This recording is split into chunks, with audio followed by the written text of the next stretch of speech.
Assalamualaikum warahmatullahi wabarakatuh. Bagaimana kabarnya teman-teman hari ini?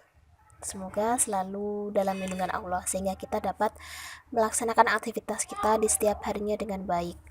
Oke, kami dari kelompok 3 akan menyampaikan mengenai materi asesmen kemampuan sosial emosional. Kita ketahui dulu perkembangan sosial itu apa, perkembangan emosi itu apa. Perkembangan sosial adalah merupakan perkembangan tingkah laku pada anak di mana anak diminta untuk menyesuaikan diri dengan peraturan yang berlaku dalam lingkungan masyarakat.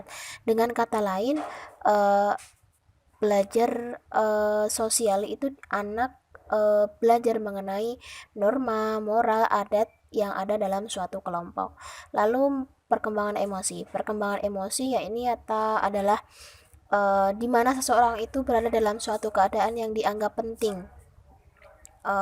Dan emosi ini diwakilkan melalui perilaku yang diekspresikan dengan kenyamanan atau ketidaknyamanannya terhadap suatu keadaan. Lalu ada tahap perkembangan sosial emosional anak usia dini. Erikson berpendapat bahwa sepanjang sejarah hidup manusia, setiap orang mengalami tahapan perkembangan dari bayi sampai dengan usia lanjut.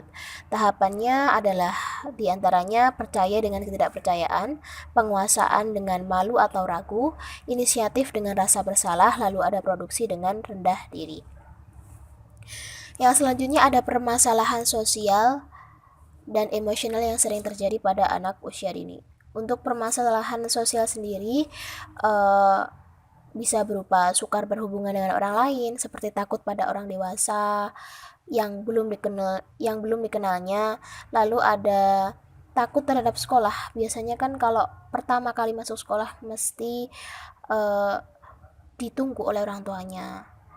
Lalu ada selalu membangkang jika keinginannya tidak dituruti, tidak mau bergaul dengan temannya, selalu ingin menang sendiri, atau kan kita ketahui sifat anak itu masih muncaknya itu sifat egosentrisnya. Lalu belum memiliki pemahaman tentang konsep dan peran jenis kelamin, belum dapat mengikuti secara penuh aturan-aturan yang ada.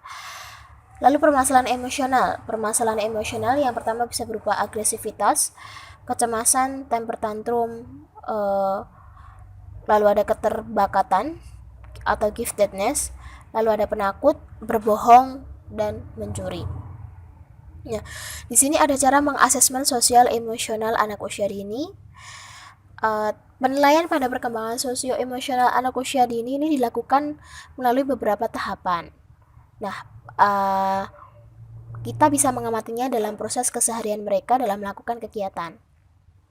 Nah, ini bisa dilakukan juga mulai dari anak di sekolah sampai pulang sekolah. Teknik penilaiannya sendiri itu yang bisa dipakai untuk menilai kinerja anak didik, baik individu maupun kelompok.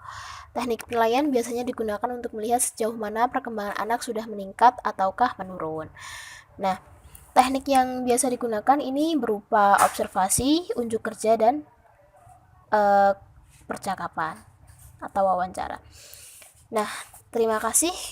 Presentasi dari kelompok 3 cukup sekian, banyak kurang lebihnya mohon maaf. Dan jika ada pertanyaan atau sesuatu yang belum paham, boleh bertanya ya teman-teman. Baik, wassalamualaikum warahmatullahi wabarakatuh.